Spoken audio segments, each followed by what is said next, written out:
जनसंख्या वृद्धि के दूरगामी परिणाम। क्या दूरगामी परिणाम हो सकते हैं? पहली बात, आज वर्तमान समय में देख लीजिए शिक्षा व्यवस्था की समस्या। पहला है शिक्षा व्यवस्था की समस्या। शिक्षा व्यवस्था की समस्या क्या है? शिक्षण संस्थाएं जनसंख्या के अनुपात में कम। सरकारी या पब्लिक सेक्टर की जो संस्थाएं हैं, उन संस्थाओं के माध्यम से जो शिक्षण कार्य है लोगों को निःशुल्क शिक्षा प्रोवाइड करना है। लेकिन अब संख्या तेजी से बढ़ने की वजह से, जनसंख्या वृद्धि होने की वजह से शिक्षण संस्थान उस अनुपात में कम हुए। और तो और जैसे हमारे संविधान के आर्टिकल 21, 37, 38, 39 तथा 300 के तहत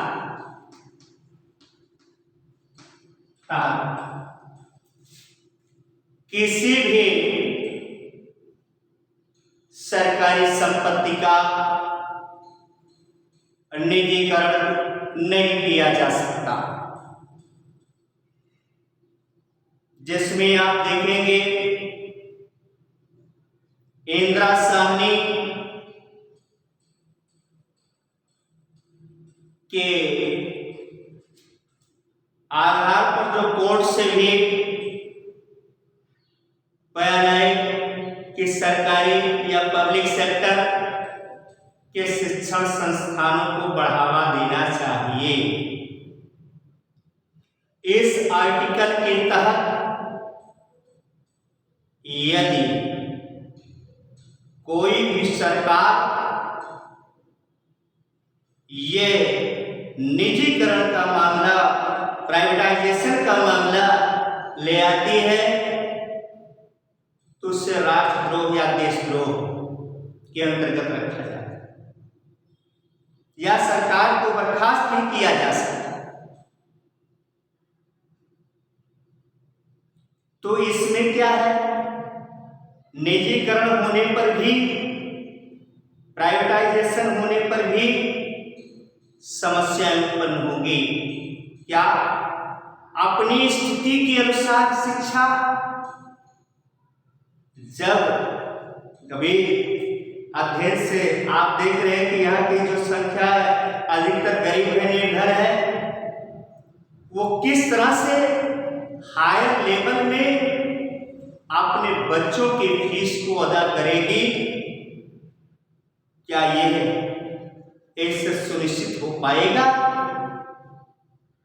तो इस तरह से जिस परिवार की स्थिति होगी वही जो है अच्छी शिक्षा को प्राप्त कर सकता है, अन्यथा प्राइवेट के द्वारा अच्छी शिक्षा नहीं ग्रहण कर सकता। तो ये जो है शिक्षण की समस्या। दूसरा जो है खाद्य आपूर्ति की समस्या। खाद्य आपूर्ति की समस्या।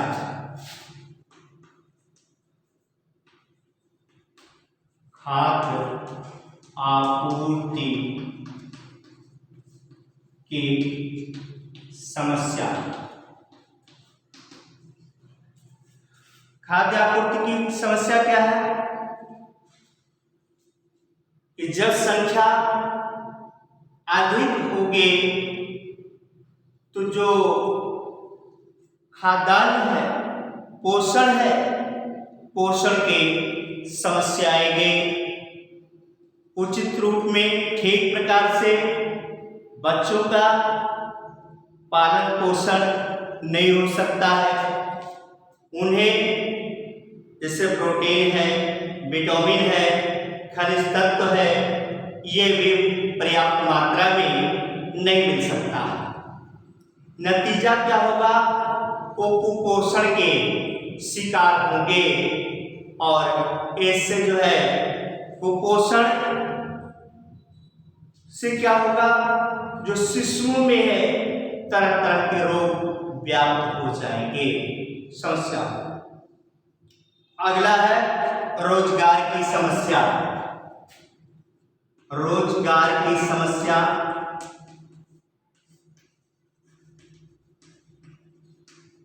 रोजगार की समस्या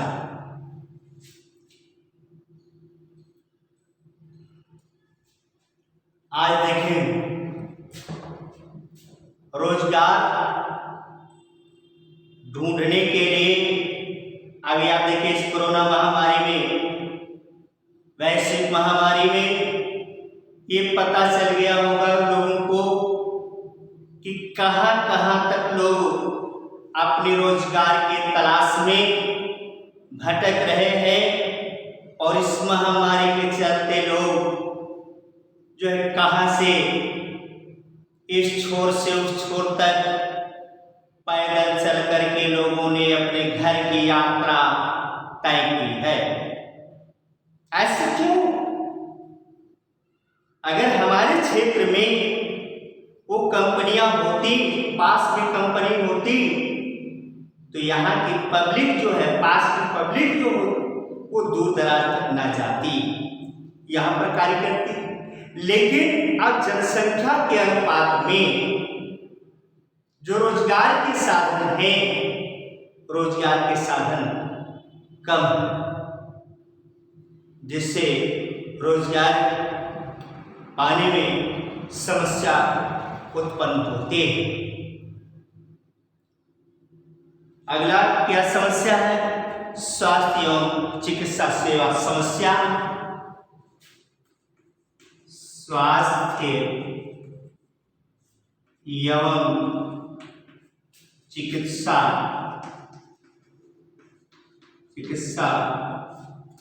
सेवा समस्या। चिकित्सा सेवा समस्या क्या है? अब इसमें देखें कि अस्पतालों की संख्या कम होने के कारण जो चिकित्सीय सेवाएं हैं उनके लिए समस्या उत्पन्न होती है। और तो और वर्तमान समय में देखा जाता, मैं खुद भी मैंने देखा इस महामारी काल में स्वास्थ्य में जो है क्या समस्या है कि देख रेख के, यानी कि एक डॉक्टर, वो डॉक्टर देखने से भी कतराता है।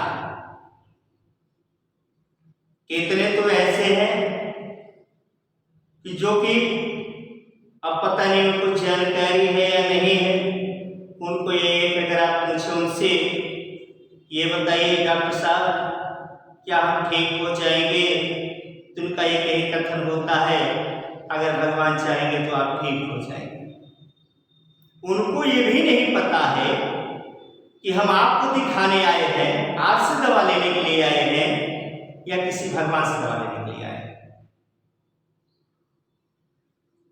उनको ये भी नहीं पता है। वो एक दूसरे को जो है सहायता अपने जो हेल्पर में ले लेते हैं।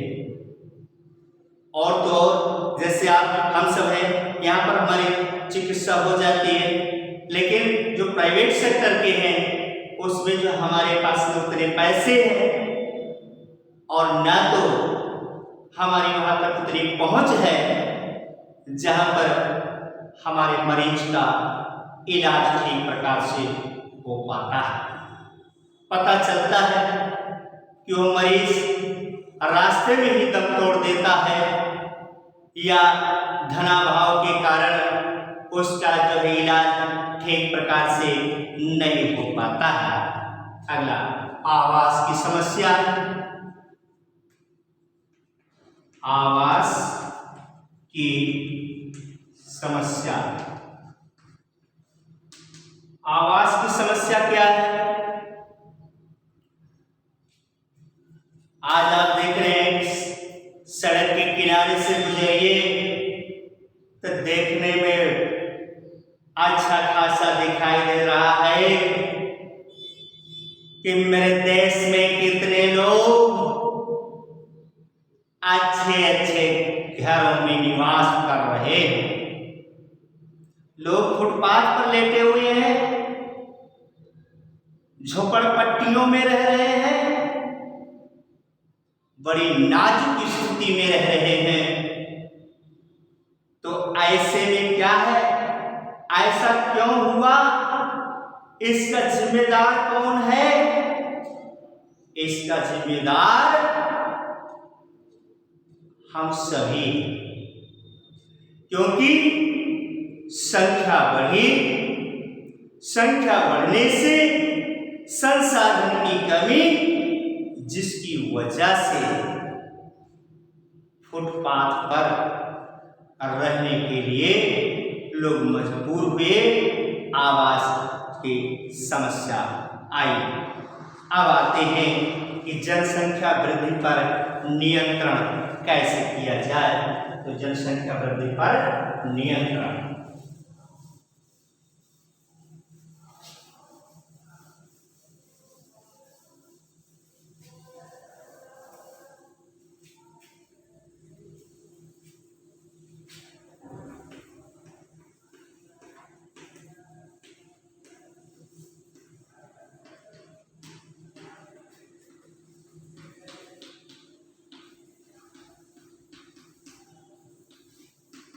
जनसंख्या वृद्धि का नियंत्रण पहला क्या है? सबसे पहले ये है कानूनी व्यवस्था। कानूनी व्यवस्था क्या है?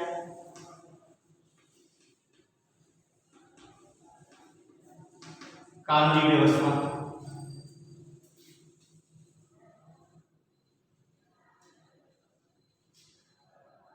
कि जनसंख्या नियंत्रण के लिए कठोर कानून व्यवस्था होना चाहिए। लेकिन समस्या यह है, पहले समस्या जानेंगे।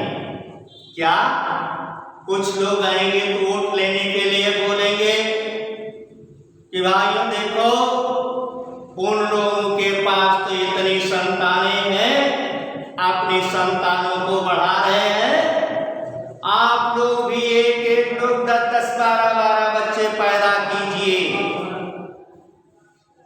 ये कानून व्यवस्था है? कानून व्यवस्था ये नहीं है। आज वर्तमान समय में जो कि उत्तर प्रदेश सरकार ने ये कदम उठाया है, अगर ये कदम जो है आगे सही सुचारू रूप से चलता है तो सराहनीय कदम होगा कि जो पार्लियामेंट या असेंबली या ग्राम सभा का चुनाव वही व्यक्ति लड़ सकता है जिसके पास 2 संतान है। ये व्यवस्था होनी चाहिए, ये कानूनी व्यवस्था होनी चाहिए। अगर ऐसा है तो उस समस्या से छुटकारा पाया जा सकता है। धन्यवाद।